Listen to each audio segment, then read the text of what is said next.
Hier, lors de notre cours, il y a eu des difficultés d'accès à Éclat, ce qui nous a obligés à nous rabattre, pour certains d'entre vous, sur YouTube. Malheureusement, ma configuration matérielle n'était pas totalement au point, ce qui fait que les premières minutes de la vidéo étaient sans son. Je réenregistre donc un commentaire audio afin de compléter cette vidéo et de vous permettre, pour ceux qui le souhaitent, de revoir ce cours dans son intégralité. Et puis ça pourra servir accessoirement à ceux qui n'ont pas pu se connecter hier. Alors le sujet d'aujourd'hui, c'est donc l'étude du procédé de démarrage de la turbine du bassin d'aération. Et le procédé qui va être étudié ici, c'est ce qu'on appelle un démarrage étoile-triangle.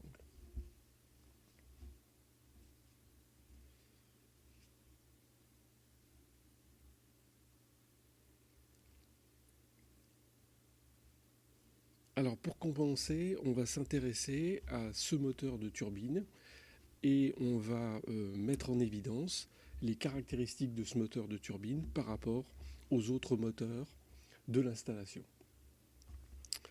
Donc la turbine est équipée d'un moteur de 11 kW. Et si on s'intéresse à l'ensemble des moteurs qui sont en place dans cette installation, et si on fait la somme de toutes les puissances des moteurs, on appelle ça la puissance installée, on va trouver 19 kW. Donc 19 kW au total, 11 kW pour la turbine. Un petit calcul simple montre que la turbine représente 60% de la puissance installée environ. C'est donc une proportion assez importante. Alors, si on voulait faire une comptabilité un peu plus exacte, il faudrait prendre en compte non pas la puissance installée, mais la puissance réellement mise en service lors du fonctionnement.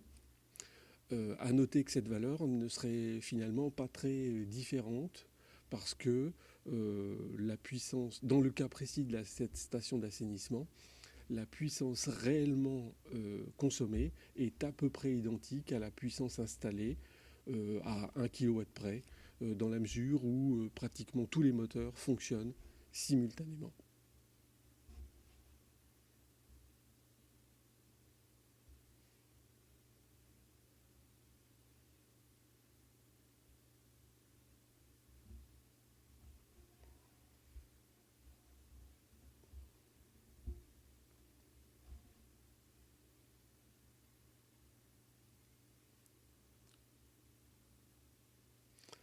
Alors, si on s'intéresse d'un peu plus près à ce moteur de turbine, on peut retrouver ses caractéristiques électriques. Un moteur de 11 kW, ça consomme environ 21 ampères en intensité nominale.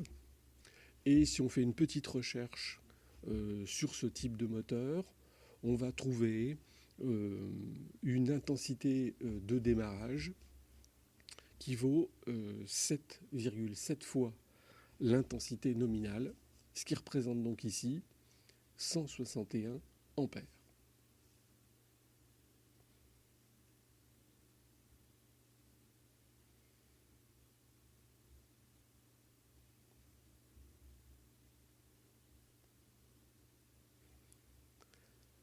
Alors ces 161 ampères consommés pendant le démarrage de la turbine vont amener un certain nombre de remarques. 161 ampères, c'est une intensité très élevée par rapport à l'intensité totale consommée par l'installation. L'installation, on va dire approximativement, doit consommer entre 30 et 35 ampères, environ 30, environ, hein. Un petit peu plus lors du démarrage d'un moteur de pompe ou de turbine, mais en tout état de cause, ça ne représente pas des quantités immenses. Là, ici, on a quand même une intensité qui est largement supérieure et il va falloir que cette intensité soit disponible, c'est-à-dire que la source soit en mesure de délivrer cette intensité. Alors c'est loin d'être évident, hein, parce que les 160 ampères ici sont très élevés par rapport à l'intensité nominale consommée. Le deuxième point important à soulever concernant ces 161 ampères, c'est leur effet sur l'installation. La chute de tension, elle est proportionnelle à l'intensité. Et ici, on a une intensité qui est particulièrement élevée pendant la phase de démarrage, ce qui veut dire que la chute de tension dans l'installation va être assez importante pendant cette phase de démarrage. Et bien évidemment, cette chute de tension, elle va affecter l'ensemble des matériels, l'ensemble des moteurs pendant la phase de démarrage. Alors voici donc deux inconvénients majeurs de cette consommation d'intensité. Et donc pour essayer de pallier ces difficultés, eh bien, on va essayer de trouver des solutions. Et cette solution, elle consiste à avoir une stratégie concernant le démarrage, c'est-à-dire à mettre au point une méthode qui soit moins dépensière en courant électrique pendant le démarrage.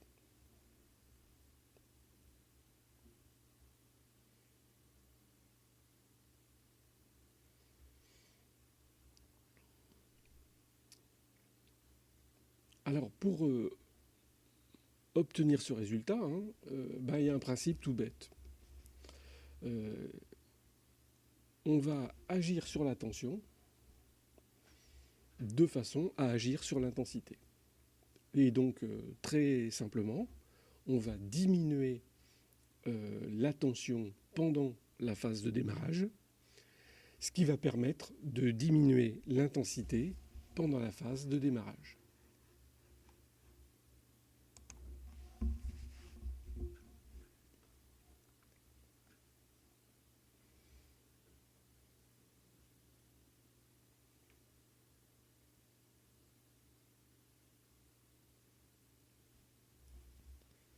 Alors, pour obtenir cette diminution de l'intensité pendant la phase de démarrage, il y a plusieurs techniques qui peuvent être utilisées.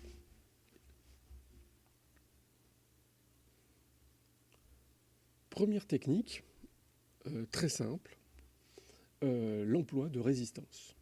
Si on place une résistance en série avec un enroulement de moteur, on va obtenir une diminution de la tension aux bornes de cet enroulement. Ce qui permettra donc de diminuer l'intensité. Alors, néanmoins, ça présente un inconvénient, c'est que la résistance va dissiper toute l'énergie qui n'est pas communiquée à l'enroulement du moteur. C'est donc de l'énergie perdue sous forme de chaleur pendant cette phase de démarrage.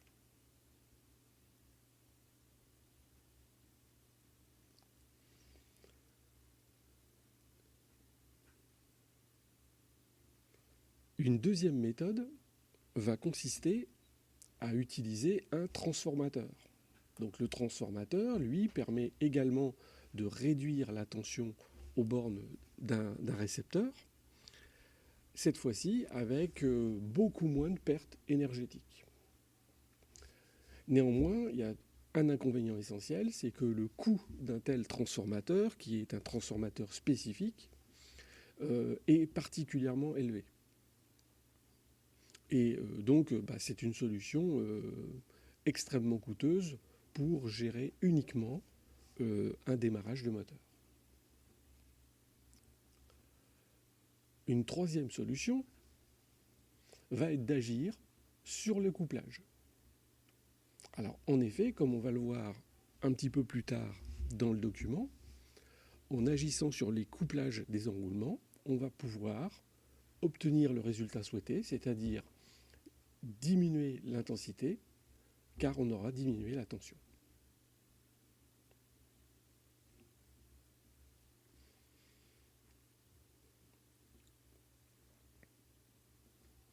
Et pour terminer, une dernière solution, c'est l'emploi de dispositifs électroniques. Donc là, on change totalement de stratégie. L'emploi de dispositifs électroniques vont permettre de réaliser un démarrage progressif d'un moteur asynchrone, c'est-à-dire d'obtenir une variation de la tension pendant la phase de démarrage qui se fasse en souplesse, de façon finalement à obtenir une variation continue de la tension.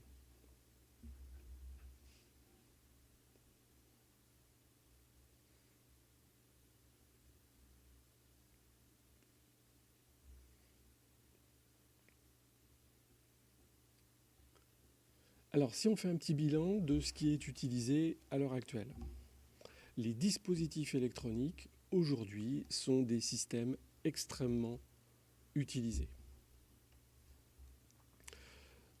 Au contraire, les systèmes à base de résistance, à base de transformateurs, ne sont pratiquement plus utilisés. On les rencontre sur des anciennes installations qui exploitent des gros moteurs. Enfin, il y a une alternative qui reste intéressante, c'est l'action sur le couplage. Elle reste intéressante parce qu'elle est d'un coût relativement modeste pour un résultat plutôt satisfaisant.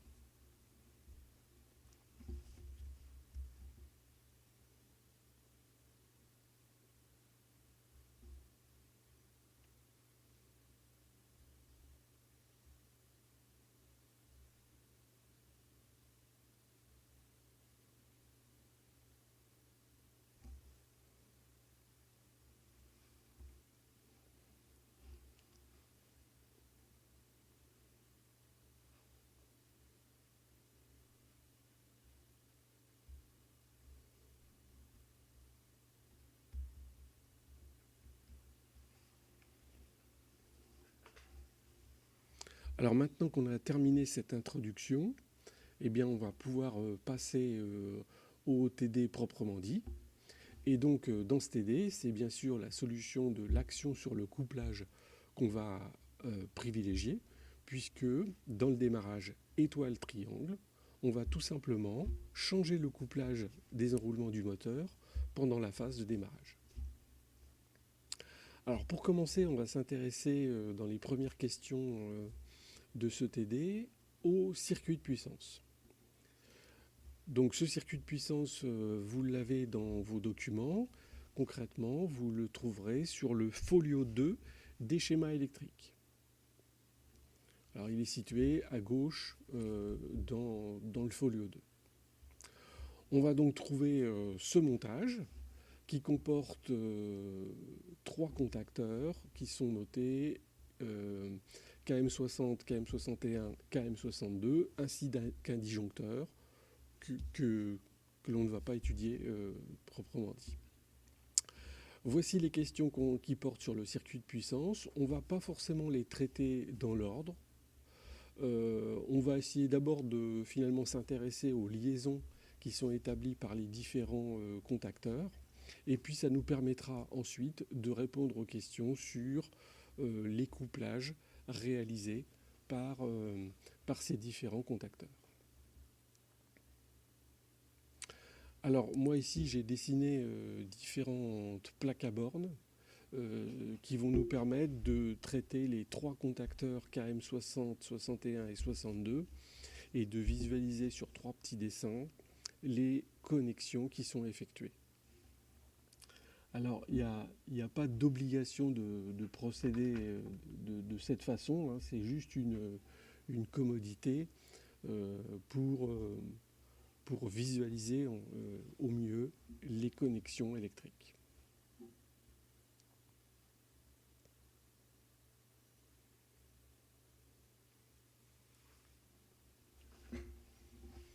Donc chacun des schémas montre la plaque à bornes avec les 6 bornes U1, V1, W1, W2, U2, V2.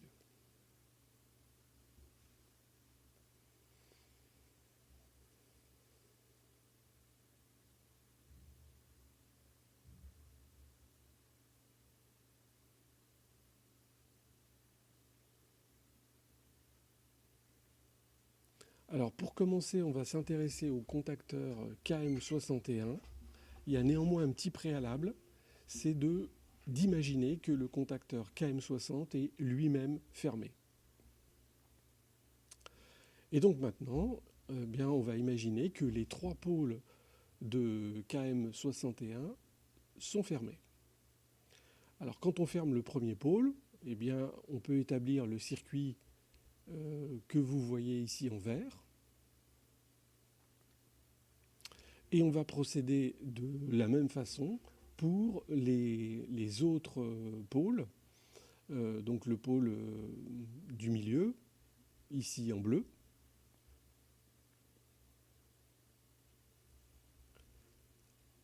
Et enfin, d'une troisième couleur, le pôle de droite en rouge.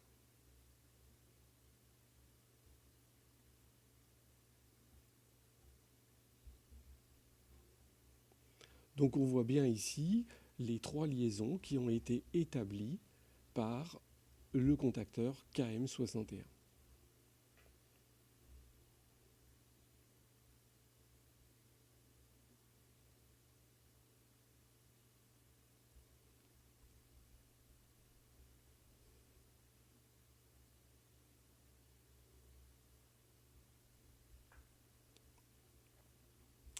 Donc il suffit de reporter maintenant ces liaisons sur le petit schéma que je représente maintenant. Et donc on a vu qu'on avait établi une liaison entre U1, W2, entre V1 et U2, entre W1 et V2. Et donc, si on regarde attentivement ceci, et si on compare à ce qu'on connaît du cours, eh bien on peut se rendre compte facilement que ce qu'on a créé ici, plus exactement que ce que KM61 a créé, c'est un couplage en triangle.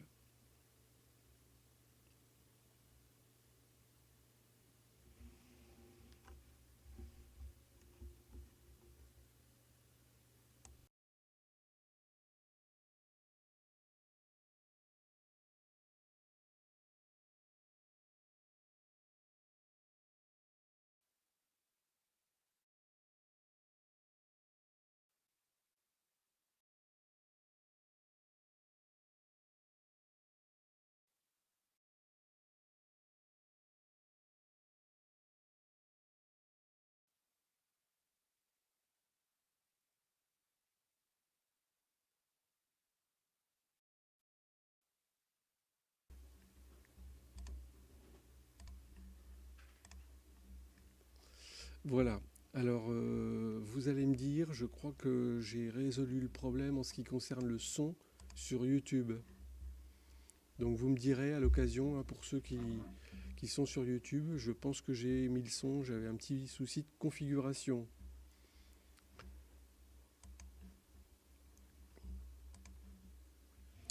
Bien. Donc on a vu le contacteur KM61. Alors on peut tout de suite répondre à une autre question, c'est qu'on voit finalement que ce contacteur KM61, il a permis de réaliser un couplage en triangle.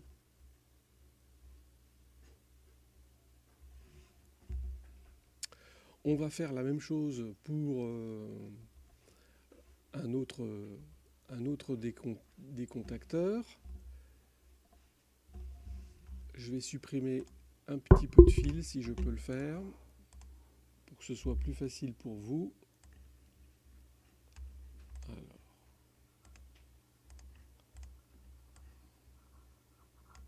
Voilà. Donc maintenant, on s'intéresse au contacteur KM62. Et on va donc imaginer que le contacteur KM62 est fermé comme ceci.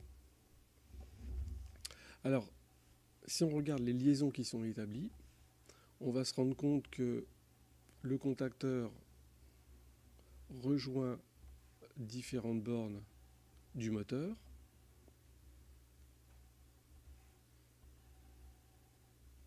En l'occurrence, toutes les bornes avec un indice 2. W2, U2, V2. Et puis, on peut constater que ces bornes vont être reliées ensemble avec ce petit montage qu'on voit au-dessus de KM62. Alors, si on représente ça sur les petites figures que j'avais représentées, enfin que j'avais indiquées ici, eh bien, donc je vais indiquer que c'est KM61, KM62. Donc cette fois-ci, on peut constater que KM62 établit ces liaisons. Et ces liaisons, eh bien, c'est un couplage en étoile.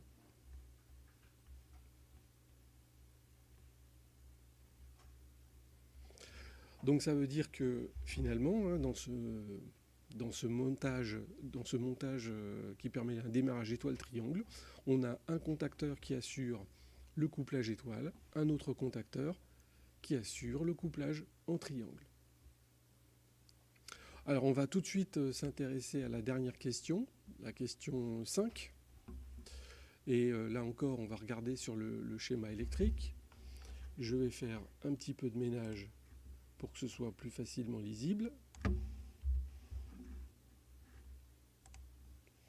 Donc le contacteur KM60, là encore, ça va être assez évident de constater que ce contacteur assure des liaisons depuis le réseau d'alimentation jusqu'à toutes les bornes d'indice 1, c'est-à-dire U1, V1, W1, sur le moteur. Alors on traverse également l'organe de protection, ici c'est Q6, mais on va faire abstraction de ça pour la suite. Alors on peut terminer ça maintenant, terminer de compléter le document ici, et on peut voir les liaisons effectuées par KM60.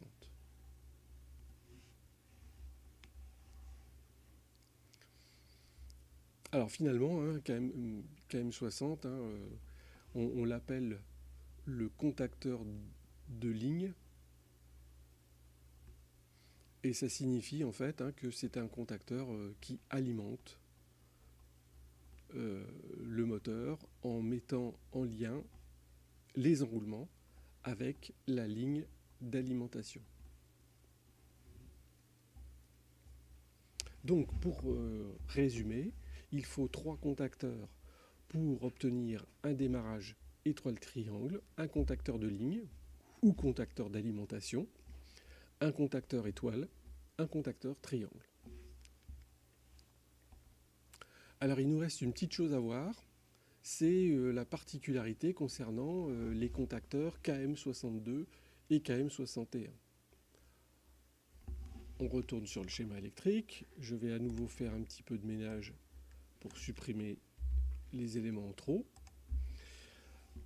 Alors l'élément à constater, à remarquer finalement ici, c'est un élément qu'on connaît, on l'a déjà vu sur d'autres schémas électriques, c'est l'élément que vous pouvez voir ici, entre KM61 et KM62. Alors cet élément-là, vous devez le connaître. On appelle ça un verrouillage mécanique. Alors je vais l'indiquer sur le schéma ici. Donc on a affaire ici à un verrouillage mécanique, c'est-à-dire on interdit la fermeture des pôles, la fermeture simultanée des pôles de KM61 et KM62. Alors pourquoi faut-il interdire cette fermeture des pôles ? Eh bien vous regarderez sur les petits schémas que nous avons faits précédemment et vous constaterez que si on ferme les pôles simultanément de KM61 et KM62, on crée un énorme court-circuit entre les 3 phases du réseau. D'où cette interdiction. Alors avez-vous des questions sur cette partie qui portait donc sur l'analyse des schémas électriques du circuit de puissance?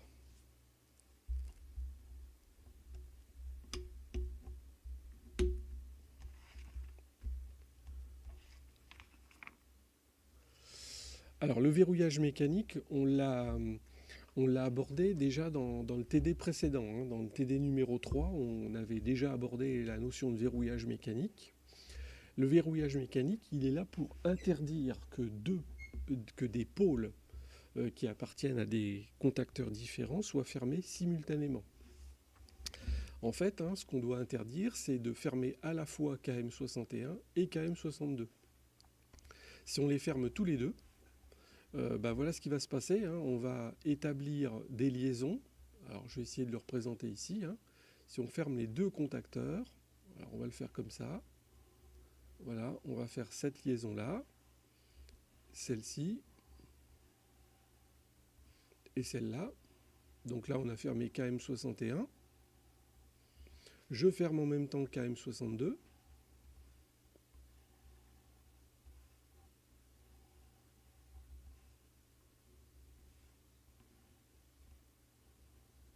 Voilà, et vous pouvez constater que tout est relié ensemble.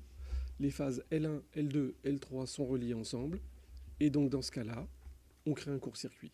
Donc c'est pour ça qu'on doit éviter à tout prix que les deux contacteurs soient fermés simultanément. C'est le rôle d'un verrouillage mécanique, hein, c'est d'empêcher cette fermeture.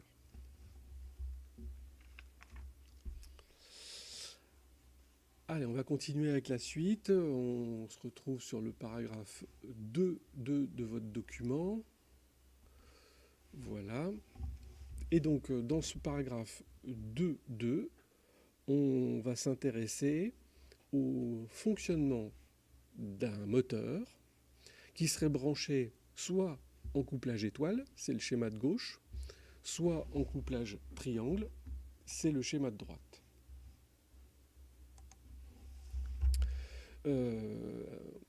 Chacun de ces moteurs est composé de 3 enroulements qu'on a ici représentés et notés Z. Alors le Z n'a été écrit qu'une fois, hein, pour ne pas surcharger votre document, mais bien évidemment, il y a 3 enroulements Z, dont l'impédance est Z, et donc 3 enroulements identiques. On note UE, la tension aux bornes d'un enroulement, on note IE, le courant dans un enroulement. Et ça, cette notation, on va la garder, que l'on soit connecté en étoile ou en triangle. Enfin, on a noté U, la tension d'alimentation. Donc la tension U ne change pas, qu'on soit en étoile ou en triangle. Et on note ILY, le courant lorsqu'on est en étoile, ILD, le courant lorsqu'on est en triangle. Alors l'objectif de cette partie, c'est de comparer justement les intensités lorsqu'on est en étoile et lorsqu'on est en triangle. Alors je vais réduire peut-être un petit peu la taille du document, et puis on va essayer de faire ça tranquillement en 2 parties. Une partie pour le montage étoile et une autre pour le montage triangle. Donc je vais séparer ici la feuille en 2 parties. Voilà, on va faire à gauche ce qui concerne le montage étoile et ce qui concerne le montage triangle à droite. Donc comme indiqué dans le document, on peut écrire à gauche UE égale Z IE. Donc c'est la loi d'Ohm en courant alternatif appliquée à des valeurs efficaces. UE est une valeur efficace, IE est une valeur efficace, Z est une impédance. Alors maintenant, ce que l'on veut faire, hein, il faut qu'on fasse apparaître la tension U plutôt que la tension UE, et il faut qu'on fasse apparaître le courant ILY plutôt que le courant IE. Alors pour ça, il faut qu'on établisse les relations entre U et UE, d'une part. Quelle relation y a-t-il entre ces deux tensions et entre ces deux intensités?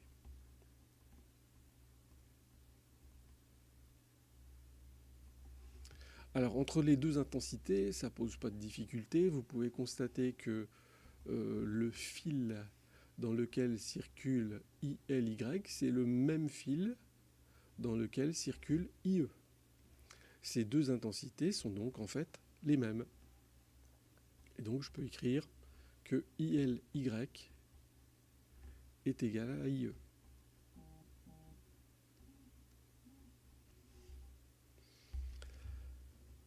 En ce qui concerne les tensions, nous sommes dans un réseau triphasé. UE représente une tension simple, U représente une tension composée. Le coefficient entre ces deux valeurs, c'est racine de 3. On peut donc écrire que U est égal à racine de 3 UE. Alors maintenant, ce qu'il suffit de faire, c'est de remplacer UE par sa valeur, que l'on va déduire de l'expression de la tension, et IE par sa valeur, et là c'est immédiat.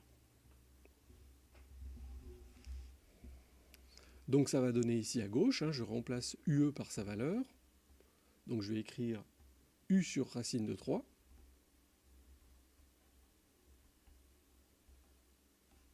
égale Z ILY.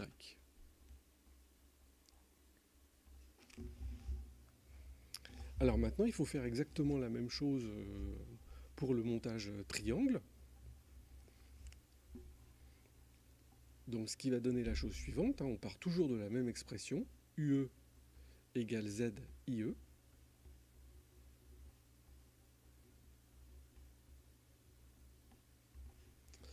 Cette fois-ci, si on compare les deux tensions, on va constater qu'elles sont identiques. On a exactement les mêmes points, que ce soit au-dessus ou en dessous l'impédance Z. Par contre, cette fois-ci, on va avoir une relation entre les intensités.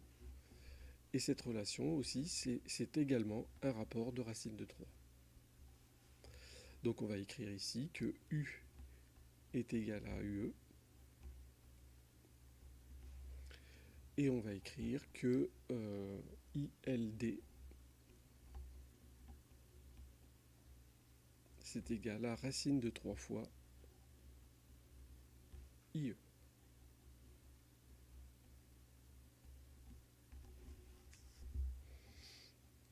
Alors à nouveau, on remplace UE et IE par leur valeur, déduit des expressions qu'on vient d'établir. On va donc écrire U, on remplace UE par U, égale Z, ILD sur racine de 3.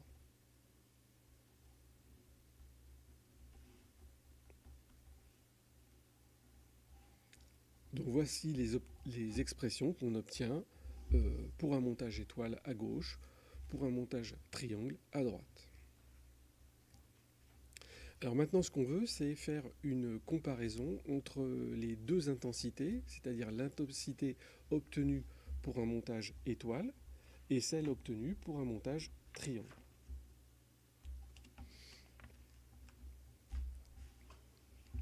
Donc pour faire ça, le moyen le plus simple, c'est d'exprimer Z, que ce soit à gauche ou à droite.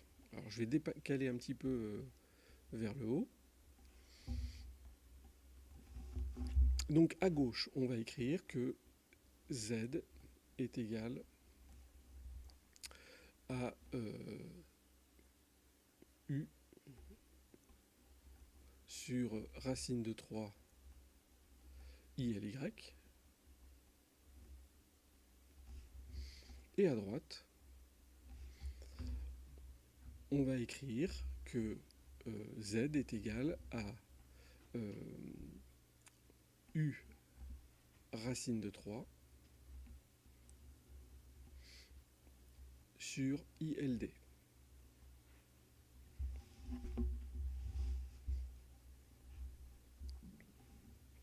Donc Z, Z c'est toujours Z, que l'on soit en triangle ou en étoile, l'impédance des enroulements ne change pas. C'est le même Z dans le schéma de gauche et celui de droite. Donc on voit que ces deux relations, elles peuvent facilement se comparer. Il y a des éléments qui sont en commun de part et d'autre. Et donc on va pouvoir simplifier ces écritures-là en indiquant, donc je déduis de cette expression-là, celle-ci, racine de 3 ILY égale ILD sur racine de 3. Alors qu'est-ce que j'ai fait en fait, hein, j'ai inversé numérateur et dénominateur des deux côtés du signe égal, et j'ai supprimé U, puisque U était présent de part et d'autre de l'égalité. Eh bien, il n'y a plus qu'une petite chose à écrire. On va faire passer racine de 3, le racine de 3 qui est à gauche, on va le faire passer à droite. Et donc maintenant, on peut écrire que ILY, c'est égal à ILD sur 3.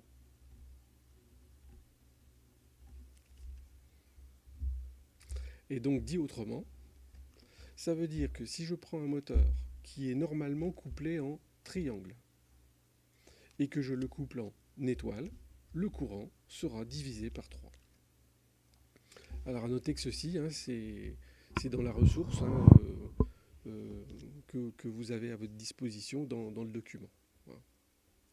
Donc là, on vient de redémontrer que en étoile, le courant est divisé par 3.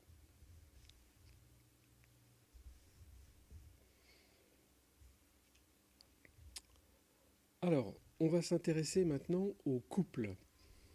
C'est la suite de votre document. Ce sont les questions suivantes. Alors là, je ne vais pas procéder comme il était initialement prévu sur votre document, c'est-à-dire faire une simulation avec une calculatrice. On va essayer de gagner un peu de temps sur cette partie-là, parce qu'on peut le faire beaucoup plus simplement. Alors vous avez une expression qui vous est donnée à la fin du document, que l'on peut traduire de la façon suivante. Pour un moteur asynchrone, le couple dépend du carré de la tension appliquée aux enroulements et va dépendre également du glissement du moteur. Alors la deuxième partie ici ne va pas nous intéresser. F de G, c'est une fonction du glissement.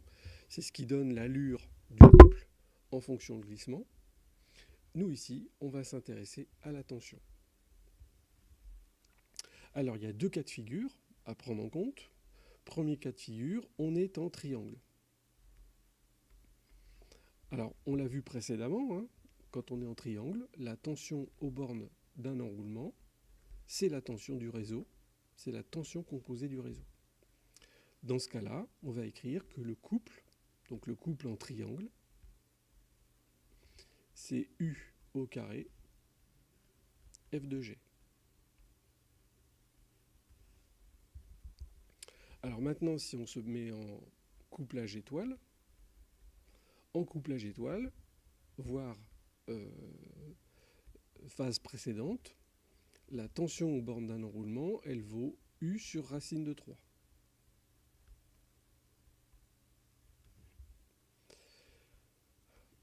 Et dans ce cas-là, le couple en étoile vaut donc U sur racine de 3, le tout au carré,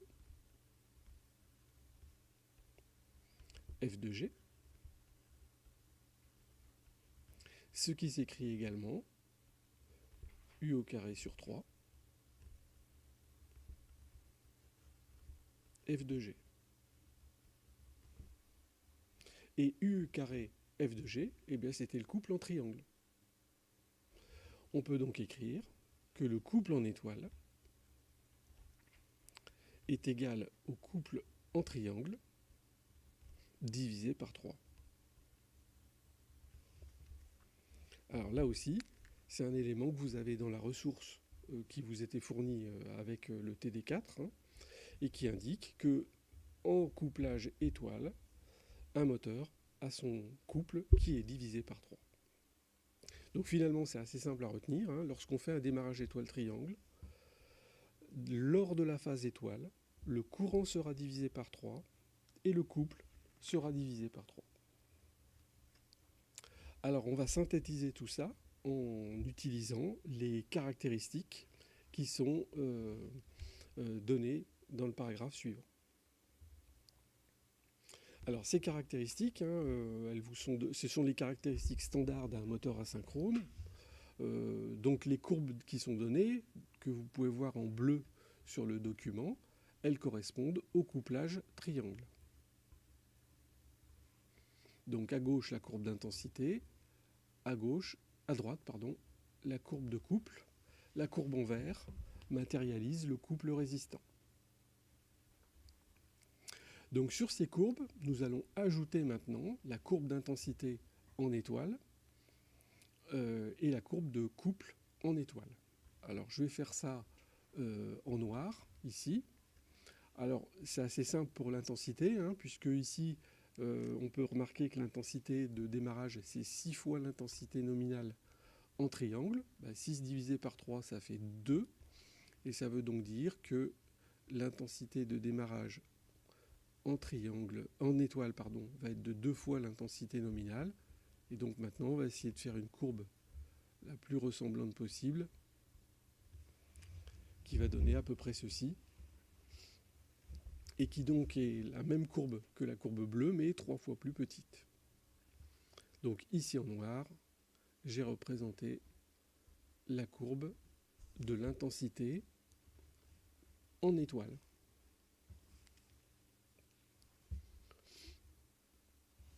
Alors on va procéder de la même manière pour le couple moteur.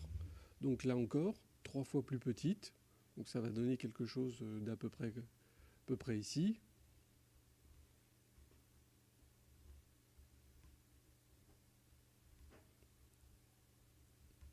Voici le couple en étoile. Donc je résume. En noir, on a le couple en étoile, l'intensité en étoile, qu'on a obtenue en divisant par 3 la courbe bleue, puisque les courbes bleues correspondaient à un couplage triangle. Et la courbe verte, elle est indépendante. C'est la machine qu'on entraîne. Alors maintenant, on va pouvoir visualiser sur cette caractéristique ce qui va se passer lors d'un démarrage étoile-triangle. Comme le nom le suggère, lors d'un démarrage étoile-triangle, on va commencer par alimenter le moteur en étoile. Et puis, au bout d'un certain temps, alors ce temps ici va correspondre à 75% de la vitesse nominale. On pourrait raisonner différemment sur une temporisation, mais c'est plus facile visuellement de le faire de cette manière-là, avec les graphiques que vous avez sous les yeux. Donc lorsqu'on atteindra 75% de la vitesse nominale, eh bien on passera au couplage triangle. Alors voici ce que ça donne. Donc pour commencer en intensité. Donc au démarrage, on est en étoile, on est donc sur la courbe en pointillé noir. On reste sur cette courbe jusqu'à atteindre 75% de la vitesse nominale.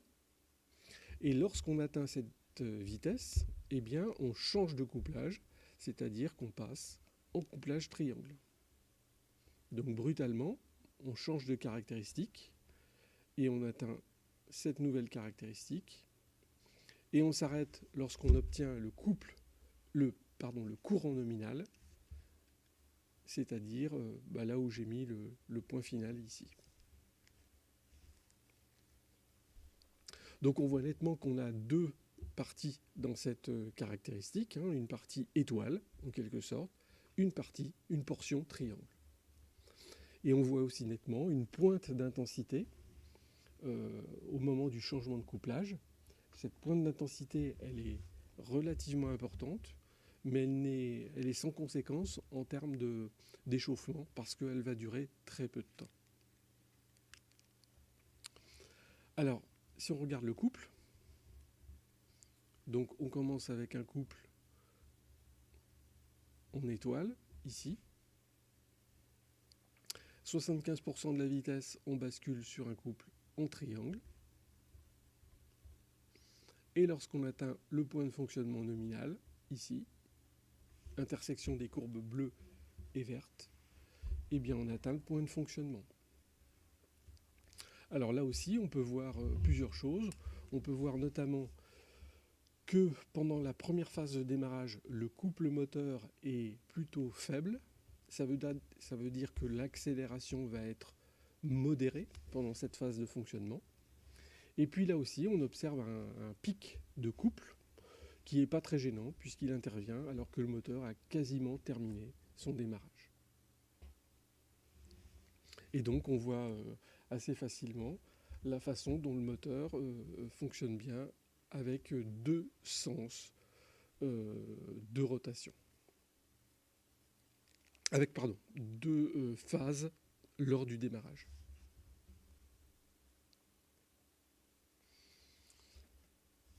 Alors, ça c'est un peu l'aspect théorique. On a vu comment il fallait organiser le démarrage en deux phases successives. Maintenant, il va falloir faire ceci, mais avec les contacteurs, c'est-à-dire qu'il va falloir piloter les contacteurs de façon à obtenir effectivement une première phase étoile, et puis une seconde phase triangle. On va pouvoir passer à la partie suivante. C'est le schéma électrique. Alors on va s'intéresser au comportement de ce schéma électrique ici. On va s'intéresser à comment on obtient les différentes phases de fonctionnement. Alors, il y a un contact S13 qui n'apparaît pas sur votre document, enfin sur le document que je projette. Le contact S13, en fait, se situe ici, au-dessus de l'ensemble des contacts qui sont représentés. Donc S13 est là. Donc tant que S13 n'est pas fermé, rien ne se passe, le moteur est à l'arrêt. Donc on va essayer de décortiquer le comportement de ce montage, vraiment pas à pas, de façon à observer finalement les différentes phases de fonctionnement. Alors on commence, premier événement. Le premier événement, c'est bien sûr la fermeture de S13. Donc ici, à cet instant-là, sur le chronogramme, on ferme S13. Alors, qu'est-ce qu'on peut constater ici? On peut constater que dans un premier temps, le premier contacteur qui va pouvoir être alimenté, c'est KM62. Donc KM62 est alimenté au moment où S13 est fermé. Alors, comme conséquence, dès l'instant où KM62 est alimenté, ce contact-là va se fermer, celui-ci va s'ouvrir. Alors, j'aurais dû dire le contraire, parce qu'il faut savoir que les contacts à ouverture s'ouvrent avant que les contacts à fermeture ne se ferment. Donc c'est plutôt le comportement inverse. Maintenant que ce contact KM62 est fermé, le courant peut circuler également dans cette branche, ce qui alimente KM60. Alors néanmoins, il faut bien remarquer qu'il y a un ordre dans l'alimentation des contacteurs. C'est d'abord KM62, puis KM60.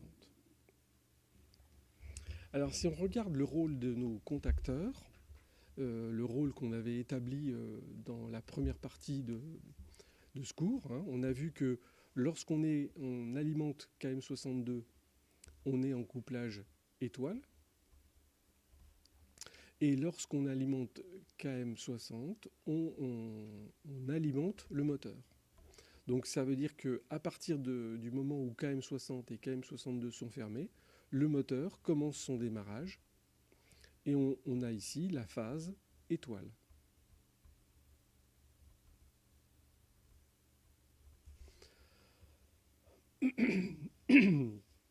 Alors à noter, dernier point de cette explication, hein, c'est que maintenant que KM60 est alimenté, ce contact-là se ferme également, ce qui permet au courant de circuler par cette branche-là.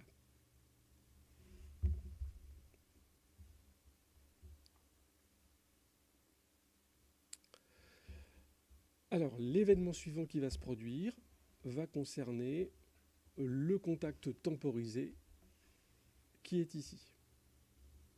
Donc ici on a un contact temporisé, c'est un contact temporisé travail. Ça veut dire que la temporisation démarre lorsque KM60 est alimenté. Lorsque cette temporisation va être écoulée, le contact KM60 qui est ici va s'ouvrir. Donc sur le chronogramme, ça se traduit de la façon suivante. Au bout d'un certain temps, et ce temps il est ici, la voici la temporisation. Au bout d'un certain temps, le contact KM60 s'ouvre.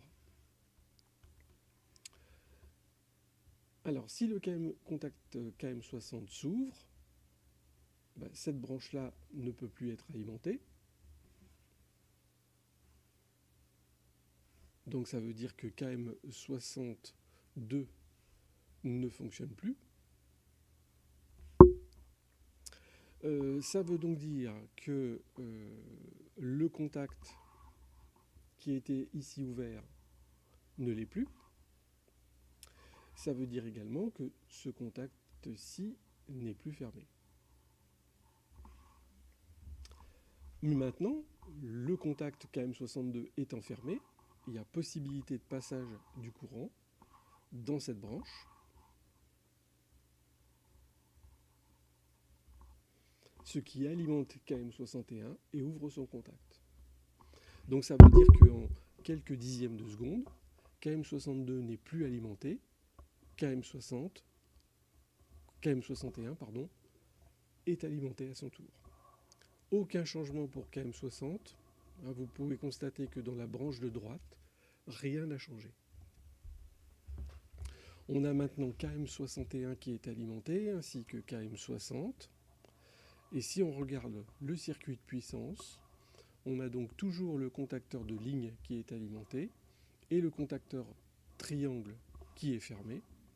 On vient de changer de couplage et on va garder ce couplage pour tout le reste du fonctionnement. On est maintenant en triangle.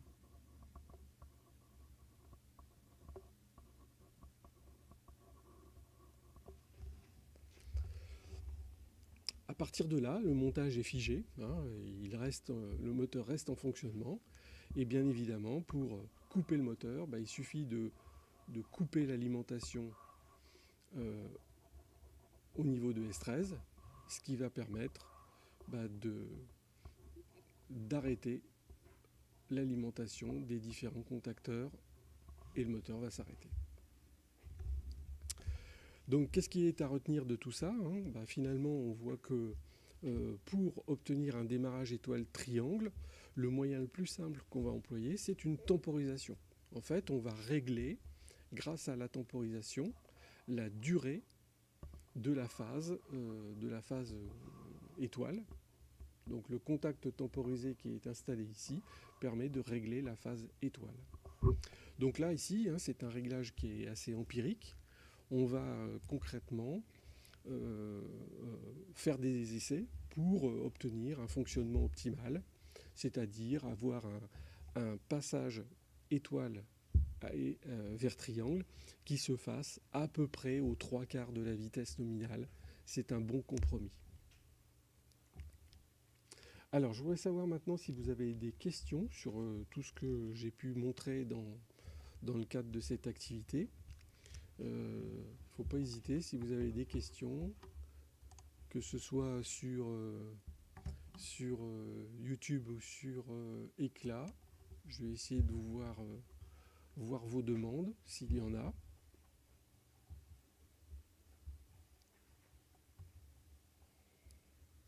Alors, une petite conclusion à cette activité, quand même.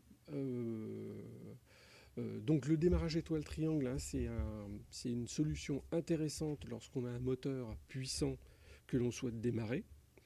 Ça va permettre de préserver le réseau en diminuant l'appel de courant pendant la phase de démarrage.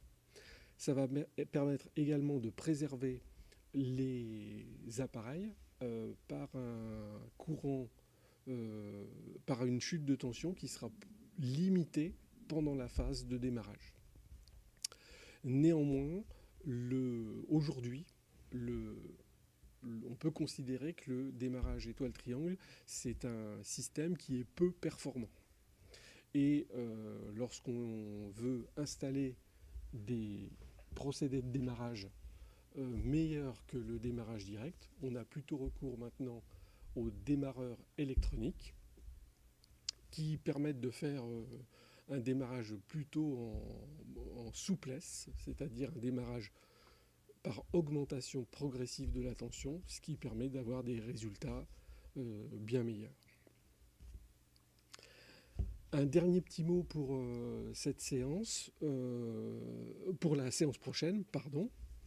Donc la séance prochaine, je vais la consacrer a priori au TD5, qui sera un TD qui portera sur de l'énergétique.